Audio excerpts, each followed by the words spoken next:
पूरे देखो आप पीछे देख पा रहे हो, बंदर है, लंगूर है और पीछे पूरा घनघोर जंगल है। और इस साधना से ही सिद्धि मिलती है, रिद्धि मिलती है। साधना एक ऐसी चीज़ है कि अगर आप ईश्वर से साक्षात करना चाहें तो आपको ईश्वर का बनना होगा, आपके स्वतः ईश्वर बन जाएंगे।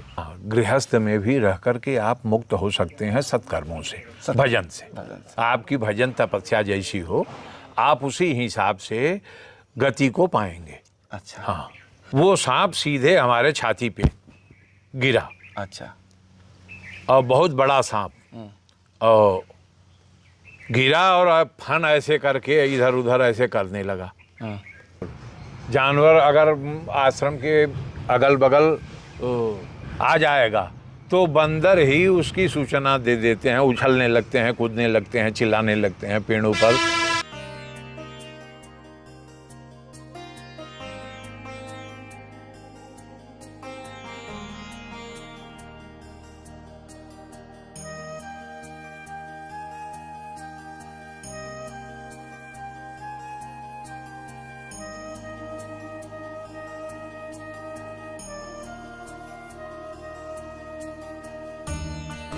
नमस्कार साथियों, आपका दोस्त, आपका भाई, आपका साथी, संतों के चरणों का दास, मैं कन्हैया शर्मा धर्म की यात्रा के माध्यम से जो संतों के दर्शन करा रहा हूँ वे हरि कृपा और गुरु कृपा से हो रहे हैं।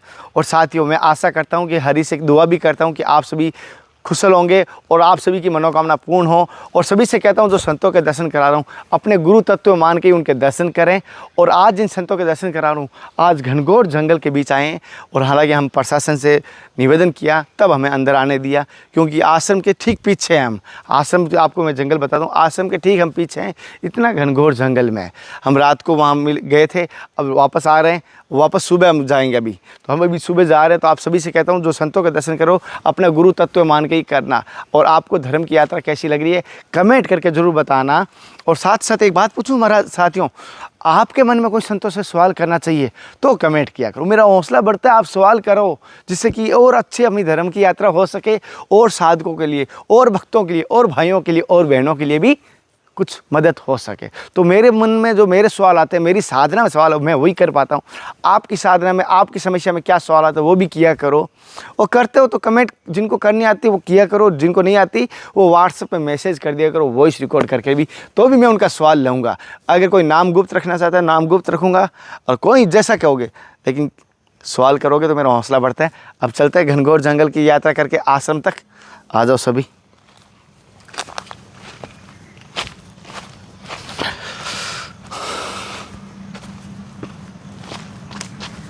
आ जाओ आ जाओ आ जाओ।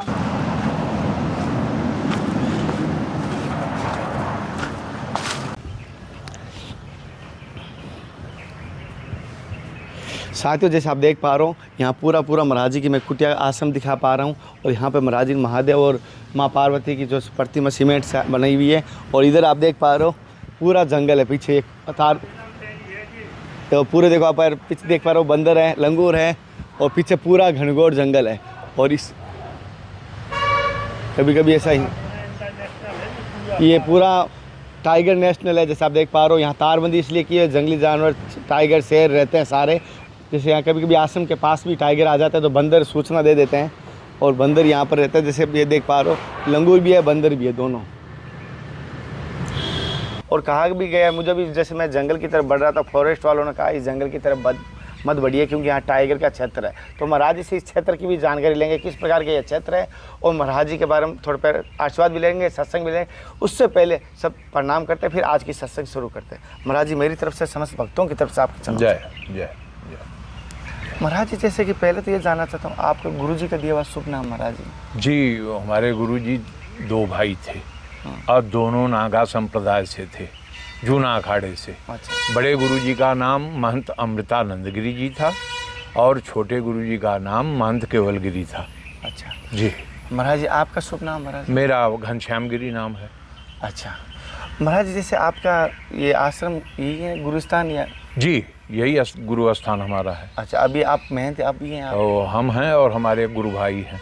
अच्छा, महंत हरिगिरी जी। हरिगिरी जी। जी महाराज जी, जैसे कि इस जंगल का क्या महत्व है और इस स्थान का, इस आश्रम का क्या महत्व है? ये स्थान बहुत प्राचीन है और हीरा खदान है।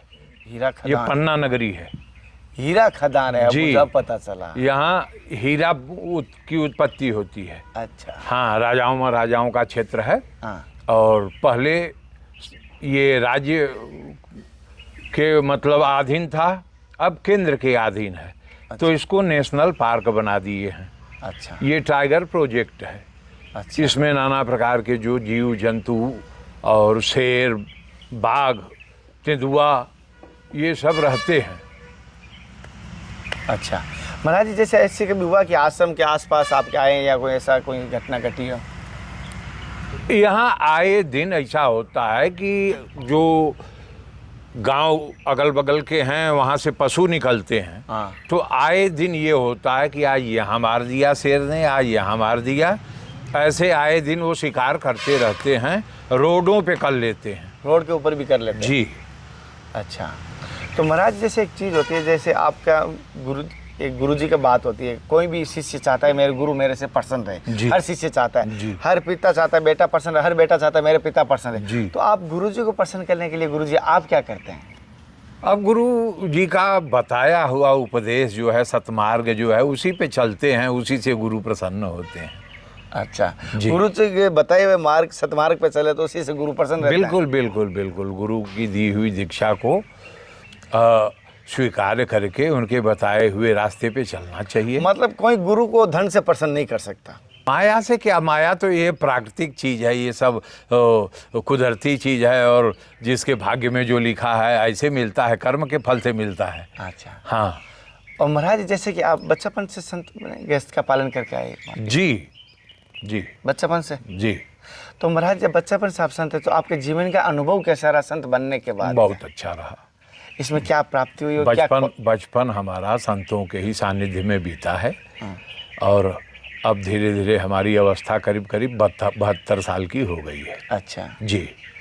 तो संतों के बीच में गए और अभी आप संत मार्ग पे भी आ गए थे। बिल्कुल। तो आपका इसमें देखा नहीं आपने संत बनने के बाद कि क्या इसमें शादी कर लेता सही रहता या गैस में चले जाते सही रहते? भाई हर पंथ अलग अलग है, समझिए, हर चीज़ का अलग अलग महत्व है। अगर गृहस्थ पंथ न हो तो संत कहाँ से आएंगे, समझ रहे हैं ना? तो ये सब अलग अलग पंथ हैं और सबका अलग अलग कार्य है। और कभी ऐसा विवेक ऐसा नहीं आता माया की तरफ जाने का या गैस की तरफ जाने का, वापस कभी इच्छा नहीं होती? अब वापस क्या जाएगा? जो संन्यास ग्रहण कर लिया वो गृहस्थ आश्रम में थोड़ी जाएगा। महाराज जी जैसे एक होता है कि कोई ना कहीं हर इच्छा होती है कि भगवान की प्राप्ति करने के लिए, भगवान की सेवा करने के लिए, क्या भगवान अगरबत्ती या पूजा करने से भगवान प्रसन्न होता है? भगवान को प्रसन्न करने का सही मार्ग क्या है हर साधक के लिए? देखिए, साधना सबसे बड़ी चीज़ है। साधना से ही सिद्धि मिलती है, रिद्धि मिलती है। साधना एक ऐसी चीज़ है कि अगर आप ईश्वर से साक्षात करना चाहें तो आपको ईश्वर का बनना होगा, आपके स्वतः ईश्वर बन जाएंगे। अच्छा, साधना से। बिल्कुल। तो गुरुजी जैसे कि साधना आपने बताई, साधना और साधना आते एक बड़ा जंजाल आता है कि साधना कौन सी करें, किस प्रकार की करें, कि बहुत सारे मार्ग मिल जाते हैं। तो आपकी दृष्टि से सबसे श्रेष्ठ साधना क्या है? देखिए, साधना कठोर तपस्या भी लोग करते हैं। साधु संत जंगलों में जा कर के विराजमान रहते हैं, समझ रहे हैं, और गुफा बना लेते हैं, गुफे में करते हैं। कभी कभी किसी को देखते ही नहीं, कंदमूल फल खा करके रहते हैं। नाना प्रकार की साधना है, अपने अपने ढंग से लोग करते हैं। अच्छा। विद्वान आदमी है तो वो विद्वत से जो है आराधना करके भगवान को रिझाता है, प्रसन्न करता है। महाराज जैसे कोई न संत बनते हैं तो ये सोचते हैं कि भगवान के दर्शन हो। आप भी इसी मार्ग, भगवान के कभी दर्शन हुए इस मार्ग पे आने के बाद? ये अभी तक तो नहीं हुआ भगवान के दर्शन, लेकिन दर्शन तो रोज कर रहे हैं, उन्हीं के दरबार में पड़े हैं। अनुभूति तो हुई होगी महाराज जी? बिल्कुल बिल्कुल बिल्कुल। थोड़ा महाराज जी वो मानसिक अनुभूति हमें थोड़ा दर्शन करवाइए, हम भी चाहते हैं उसको। बिल्कुल। साक्षात शिव विराजे हैं, सिद्ध स्थान है भैरव बाबा का, वहाँ आप दर्शन करिए, उनकी आंखों में जो है झांकिए, फिर आपको कुछ न कुछ स्वयं अनुभूति होगी। अच्छा। हाँ। और महाराज जी जैसे आपके जीवन में ऐसा कोई चमत्कार की घटना घटी जिसके बाद आपको आस्था बढ़ गई कि हाँ महादेव मेरे साथ है, ऐसी कोई घटना घटी? बहुत घटना ऐसी घटी हैं जिसमें ईश्वर के ऊपर विश्वास हो जाता है। महाराज जी कोई बताइए ना थोड़ी सत्य घटना अपने जीवन की जिससे हमारी भक्ति और आस्था और बढ़े लोगों की। अब सत्य घटना हमारा एक्सीडेंट हो गया था, हम मरने की स्थिति में थे, लेकिन ईश्वर का ही चमत्कार था कि उन्होंने हमको फिर खड़ा कर दिया। अच्छा महाराज जी, जैसे मैंने संतोष सुना सेवा का बड़ा महत्व रहता है, लेकिन अब ये जानना बहुत सारे भक्तों ने पूछा सेवा कौन सी सर्वश्रेष्ठ है और सेवा किस प्रकार करें, तन से, धन से, मन से, गायों की, संतों की, पक्षियों की, कौन सी सेवा बताओ। सेवा अंत ही बहुत बड़ा एक जाल बन जाता है, आपकी दृष्टि से सर्वश्रेष्ठ सेवा कौन सी? सेवा सबसे बड़ी होती है परोपकार। परोपकार, हाँ। सत्य वचन महाराज जी। सेवा सबसे बड़ा परोपकार है, इसको धारण कर लीजिए। अब उसमें आप अगर धनवान हैं तो आप संपत्ति मठों में भी दे सकते हैं, मंदिर में भी यथा योग्य देखते हुए, और गौशाले में भी दान कर सकते हैं। तो ये आपके हाथ से दिया हुआ जो दान है ये व्यर्थ नहीं जाता, व्यर्थ नहीं जाता। सबसे बड़ा बंधन ये जीवन मरण का, और इससे छुटकारा पा सके तो कौन सा मार्ग? ये मुक्ति मार्ग के लिए आपको सब कुछ त्यागना पड़ेगा, बिल्कुल संसार से विमुख होना पड़ेगा। और विमुख होते समय जो अपने जिम्मेदारियां करते हुए बच्चों की, माँ की, पिता की, बहन की, वो टूट जाती है। भाई देखो, ये बंधन है, ये माया का बंधन है। हाँ, गृहस्थ में भी रह कर के आप मुक्त हो सकते हैं सत्कर्मों से, भजन से। आपकी भजन तपस्या जैसी हो, आप उसी हिसाब से गति को पाएंगे।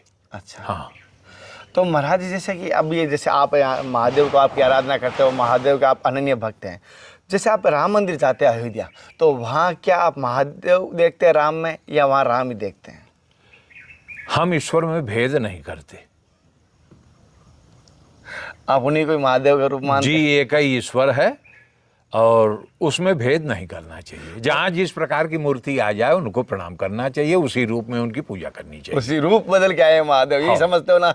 हाँ, ये मेरी बात है। मैं जब वृंदावन जाता हूँ, बांके बिहारी के दर्शन करता हूँ, महादेव ने रूप धारण किया, चेंज जी, किया, बस जी। यही मन में रखता हूँ। जी। बस बहुत सारे कहते हैं कि आप तुलसी रुद्राक्ष पहने और बांके बिहारी को, तो मैं कहता हूँ मेरे महादेव है, रूप बदल के बैठे हैं, बस यही बात। बिल्कुल बिल्कुल। ईश्वर को जैसा समझ में आया है वैसा उनका अवतार हुआ है, उनमें भेद नहीं करना चाहिए। भेद नहीं करना हाँ, महाराज, एक नया मार्केट में फैला है कि पर्चे बनाने का, बहुत सारे चित्रकूट में फैलने लगे, हर जगह फैलने लगे कि बहुत सारे पर्चे बनाते हैं, बहुत सारे भूत प्रेत निकालते हैं, दर्द दुख दर्द करते हैं। क्या इन चीज़ों में आप विश्वास करते हो? पर्चों से ही भगवान की हल हो जाता है? देखिए, साधना है, हम महात्माओं को या संतों का इस ढंग का से जो कार्य करते हैं उनकी बुराई नहीं करेंगे। अब उनके पास कुछ इष्ट सिद्धि हो जाती है, और ऐसे तो बहुत से लोग वो बैठे हैं। हाँ। लेकिन उसमें बिरला ही हैं जो आपकी जीवनी पूरी जानते हैं। आपको जो भी बताएंगे, उनके बताए हुए मार्ग पर आप चलेंगे तो आपका भला ही होगा। अच्छा, बताए हुए मार्ग पर। लेकिन जहाँ पैसों से आगे बदला बदली हो, वो फिर ढोंग है। ढोंग है। सही है। जैसे साथियों, कोई पैसों से अगर आपकी दुख दर्द हरता है, या आपको पैसों से कहता है आपका भविष्य बता दूंगा, जो संत भविष्य जान जाएंगे, वो असलियत जान जाएंगे, वो फिर पैसों का हाथ नहीं लगाएंगे। नहीं नहीं, क्योंकि वो भविष्य जान चुके हैं। देखिए, ऐसे महापुरुषों के पास जो है, जो विपत्ति का मारा, रोग का मारा, किसी दुख का मारा है, वो लोग जाते जरूर हैं, श्रद्धा से देते हैं। उनके श्रद्धा से दिया हुआ जो धन आश्रम में लगाते हैं वो चलता है, और जो मांगता है कि इतना लगेगा, वो ठीक नहीं है। वो ठीक नहीं। अपनी श्रद्धा से चाहे आपने 5 दिए चाहे 500 दिए, वो ठीक है। लेकिन अगर कोई किसी ने मांग लिया, कम से कम इतना तो मेरा खर्चा लगता है, समझ आए ना? फिर बिल्कुल और रास्ता है। और महाराज जी कोई एक जीवन की ऐसी सत्य घटना बताओ जिसमें आपको महादेव के दर्शन हुए और आपने कोई लीला हुई, उस दिन की घटना बताइए महाराज जी थोड़ा सा। अब वो ऐसी घटनाएं तो जीवन में तमाम एक बताइए जिससे हमारी क्या लोगों की आस्था सनातन धर्म की तरफ लाने की कोशिश रहता हूँ कि हमारे धर्म में अगर आप भी साधना करेंगे, ऐसे चमत्कार आपके साथ भी हो जाए। और महादेव ने हमें बहुत बचाया है। एक बार मैं सोया था गहरी नींद में। हाँ। और कच्चा खपरेल का मकान था, ऊपर सांप रहा। वो सांप सीधे हमारे छाती पे गिरा। अच्छा। और बहुत बड़ा सांप, और गिरा और फन ऐसे करके इधर उधर ऐसे करने लगा। मेरी आंख खुल गई गिरने पर। मैं रजाई ओढ़ के सोया था, गला तक के ऊपर खुला था। मैंने देखा तो भयभीत हो गया, पसीना आ गया ठंडी के सीजन में मेरे को। मैं दोनों टोका हाथ से ऐसे पकड़ा रजाई का, और इतना तेज ऐसे आगे को फेंका कि सर्प भी उसी के साथ आगे चला गया और सर्प फिर विलुप्त हो गया। कहाँ चला गया हम देखे कूदते हुए उसको छत से नीचे। हाँ, 2 मंजिला मकान रहा और खपरेल का। तो फिर उसके बाद वो विलुप्त हो गया, हमें कुछ नहीं हुआ। हम सीढ़ियों का डंडा पता ही नहीं चला कि एक सीढ़ी कूद रहे हैं कि 4 सीढ़ी एक साथ कूदते 2-3 बार में जो है हम 10 फुट छत से नीचे आ गए। अच्छा, और फिर वो मिले नहीं, अलग हो गए। हाँ, फिर विलुप्त हो गए। ऐसे कई बार हुआ है। अच्छा। तो ये सब ईश्वर का चमत्कार ही है और जो भी होता है करने वाला ईश्वर ही है। हमारे कर्म के गति से हमको फल मिलता है। सांप काटे, बिच्छू काटे, चाहे जो काटे, जैसा हम कर्म करेंगे उसी प्रकार से ये होता है। और महाराज जी, आप जैसे जंगल में कारण क्या है? बहुत सारे शहरों में मठों में रहते हैं, लेकिन आप मैं देखा हूँ जंगल में रहते हो, यहाँ पर बिल्कुल कोई लाइट की सुविधा नहीं है, पानी की सुविधा नहीं है जंगल में, मैं देख पा रहा हूँ। तो आप यहाँ ही क्यों हैं? अभी तो कुछ सुविधा आपको दिखाई दे रही है। यहाँ गुरु मूर्तियाँ जब थी तो 3 किलोमीटर दूर से साइकिल से पानी ढोते थे और भक्तों को भी पिलाते थे, साधुओं की सेवा करते थे, अपने भी पीते थे। इस समय तो टैंकर से पानी आ जाता है। पहले लालटेन डिबरी चलती थी गुरु जी के समय में, लेकिन अब जो है इतना परिवर्तन हो गया है कि सौर ऊर्जा लग गया है, उससे हमको प्रकाश मिल जाता है। अच्छा, बहुत अभी कुछ हुआ है जी। और जैसे कि महाराज जी कह रहे हैं, महाराज जी जीवन की अनुभूति बताइए। और जैसे आप पीछे देख पा रहे हो बंदर और पूरा जंगल के बीच में, बंदर तो यहाँ बहुत अभी सामने सुधा आ जाता है। ये हिंसक जानवर है, वो जंगल के थोड़ा सा अंदर हैं, कभी कभार बाहर आ जाते हैं, लेकिन बंदर सावधान कर देते हैं, चिल्लाने लग जाते हैं। बिल्कुल बिल्कुल बिल्कुल। जानवर अगर आश्रम के अगल बगल आ जाएगा तो बंदर ही उसकी सूचना दे देते हैं, उछलने लगते हैं, कूदने लगते हैं, चिल्लाने लगते हैं, पेड़ों पर उनका उछल कूद हो जाता है। कुत्ता पाले हैं, कुत्ता भूकने लगते हैं, तो ये हो जाता है कि जानवर कोई आ गया। इसीलिए आपने कुत्ते पाले हैं? जी जी जी। जैसे बहुत सारे जंगलों में संत रहते हैं ना, वो कुत्ते और जानवर इसीलिए पालते हैं, पालतू, क्योंकि उन हिंसक जानवर जब आता है तो सूचना मिल जाती है। महाराज जी ने अपने जीवन की अनुभूति बताई और अपने जीवन के बारे में बताया, और साथ साथ अपने महाराज जी ने ये भगवत प्राप्ति के लिए मार्ग बताया। आज की सत्संग आपको कैसी लगी? महाराज जी के जीवन के अनुभव के साथ साथ महाराज जी के जीवन के मार्ग बताए, वो किस प्रकार लगे मुझे कमेंट करके ज़रूर बताना। धर्म की यात्रा से जुड़ने के लिए आपका बहुत बहुत धन्यवाद। जिन्होंने धर्म की यात्रा से जुड़े नहीं, आज ही जुड़िए। जिन्होंने सब्सक्राइब किया हुआ है उनके लिए बहुत बहुत धन्यवाद। जिन्होंने नहीं किया, अपने परिवार के साथ करवाइए। अगली सत्संग फिर मिलते हैं, तब तक जय हिंद, वंदे मातरम, हर हर महादेव, हर हर कृष्णा, हे नाथ हे मेरे नाथ। मैं आपको बोलूँ नहीं, जय गुरुदेव। ओम नमो नारायण। ओम नमो नारायण। ओम नमो नारायण। महाराज जी प्रसाद। जी।